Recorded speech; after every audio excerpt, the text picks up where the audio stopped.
ಬೈಕ್ಗೆ Rakshak bullet car ಡಿಕ್ಕಿಯಾಗಿ ಯುವಕನ ಕಾಲು ಕಟ್ಟಾಗಿದೆ. ಅಜಾಗರೂಕತೆಯಿಂದ car ಚಲಾಯಿಸಿ ಬೈಕ್ಗೆ ಡಿಕ್ಕಿ ಹೊಡೆದಂತಹ ಪರಿಣಾಮ ಈ ಘಟನೆ ಆಗಿರೋದು. ಮಾನ್ಯತಾ ಟೆಕ್ ಪಾರ್ಕ್ನಲ್ಲಿ ನಿನ್ನೆ ನಡೆದಿರುವಂತಹ ಘಟನೆ ಇದು. ವೇಣುಗೋಪಾಲ್ ಎಂಬ ಯುವಕನ ಕಾಲು ಮುರಿತ ಆಗಿದೆ. ಹೆಬ್ಬಾಳದ ಖಾಸಗಿ ಆಸ್ಪತ್ರೆಯಲ್ಲಿ ಯುವಕನಿಗೆ ಚಿಕಿತ್ಸೆಯನ್ನ ನೀಡಲಾಗ್ತಾ ಇದೆ. ಶಿಡ್ಲಘಟ್ಟ ಮೂಲದ ಯುವಕ ಬೆಂಗಳೂರಿನಲ್ಲಿ ಕೆಲಸ ಮಾಡಿಕೊಂಡಿದ್ರು. ಹೆಣ್ಣೂರು ಸಂಚಾರ ಪೊಲೀಸ್ ಠಾಣೆಯಲ್ಲಿ ಈ ಕುರಿತು ಎಫ್ಐಆರ್ ಸಹ ದಾಖಲಾಗಿದೆ. ಬೈಕ್ಗೆ ರಕ್ಷಕ್ ಬುಲೆಟ್ ಕಾರು ಡಿಕ್ಕಿ ಹೊಡೆದಂತಹ ಪರಿಣಾಮ ಯುವಕನ ಕಾಲು ಕಟ್ಟಾಗಿರೋದು.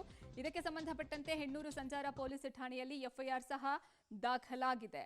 ಅಜಾಗರೂಕತೆಯಿಂದ ಕಾರು ಚಲಾಯಿಸಿದ ಪರಿಣಾಮ ಈ ಬೈಕ್ಗೆ ಡಿಕ್ಕಿ ಹೊಡಿತಾರೆ.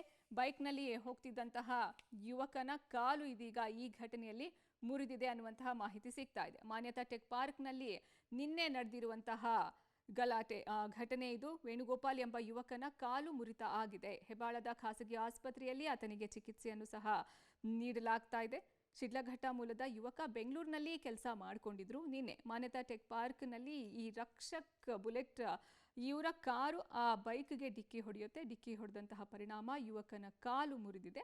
ಆತನಿಗೆ ಈಗ ಚಿಕಿತ್ಸೆಯನ್ನ ನೀಡಲಾಗ್ತಾ ಇದೆ ಹೆಬ್ಬಾಳದ ಖಾಸಗಿ ಆಸ್ಪತ್ರೆಯಲ್ಲಿ. ವೇಣುಗೋಪಾಲ್ ಅನ್ನುವಂತಹ ಯುವಕ ಬೆಂಗಳೂರಿನಲ್ಲಿ ಕೆಲಸವನ್ನ ಮಾಡಿಕೊಂಡಿದ್ರು. ಶಿಡ್ಲಘಟ್ಟ ಮೂಲದವರು ಈ ಯುವಕ. ಇದೀಗ ಈ ಕುರಿತು ಎಫ್ಐಆರ್ ಸಹ ದಾಖಲಾಗಿದೆ.